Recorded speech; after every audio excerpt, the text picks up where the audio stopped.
Hi, welcome to making Ratatouille with Dave. Today I'm going to show you kind of a renegade recipe, and you don't have to go strictly by the cookbook. You can use whatever you have in the kitchen. So what I'm using today, you have your celery, zucchini, lots of onions and garlic.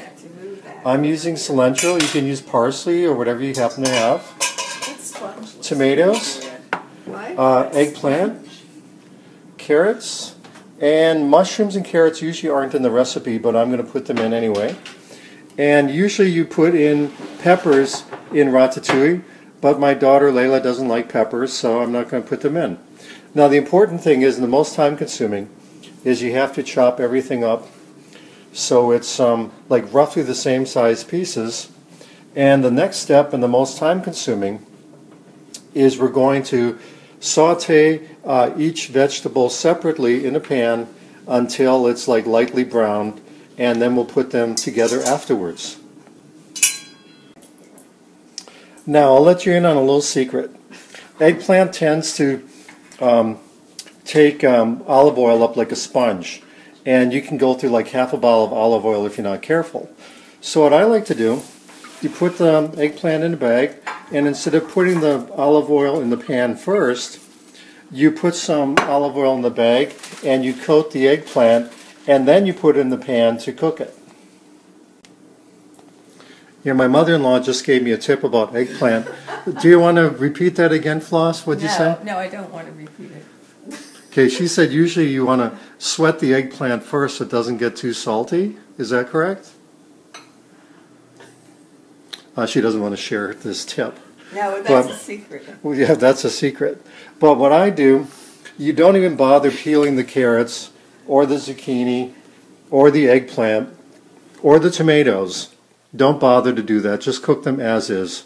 Okay, now I have the eggplant in the bag coated with some olive oil. I'm heating the pan up, and in a few minutes you're going to see the eggplant and another vegetable cooking separately on the stove. Here, let's quiz somebody at random. Hey, excuse me.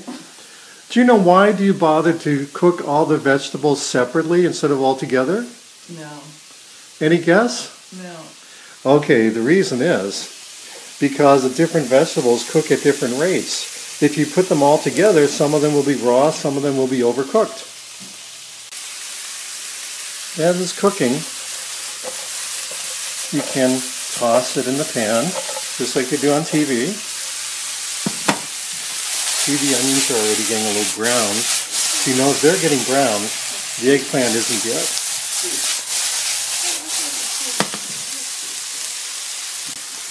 Okay, see how the onions are getting brown now?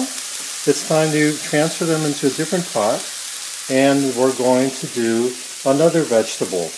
The eggplants as well is almost ready to transfer. So I have the zucchini cooking, and I actually put the carrots and celery together because they're both kind of hard and the same consistency. You can see the onion and the zucchini and the eggplant in there, kind of brown. I just have that on low waiting for the other vegetables. The last vegetable we'll do are the tomatoes, so we can get all the the brown stuff at the bottom of the pan. All the juice will come up with the tomatoes.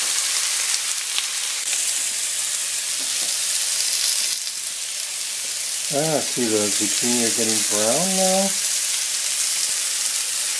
but they're not yet with carrots. Let these go a few more minutes.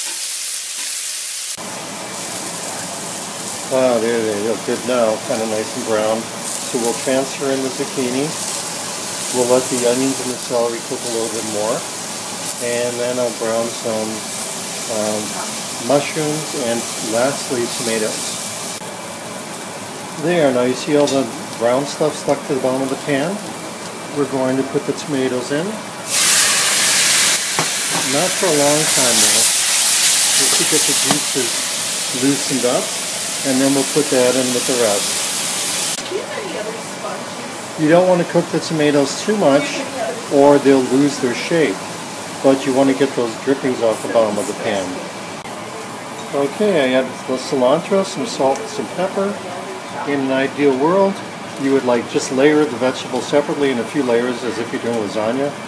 but we'll just mix it up. And then you cover it, let it simmer, half an hour, 45 minutes on low. And it's better if you don't eat it till tomorrow, because then you can eat it either cold or hot.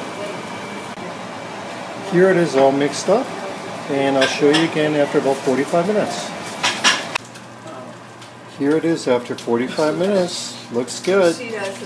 Add some lemon juice if you'd like. But now you're recording. You want to take a picture, don't you? Yes, I do.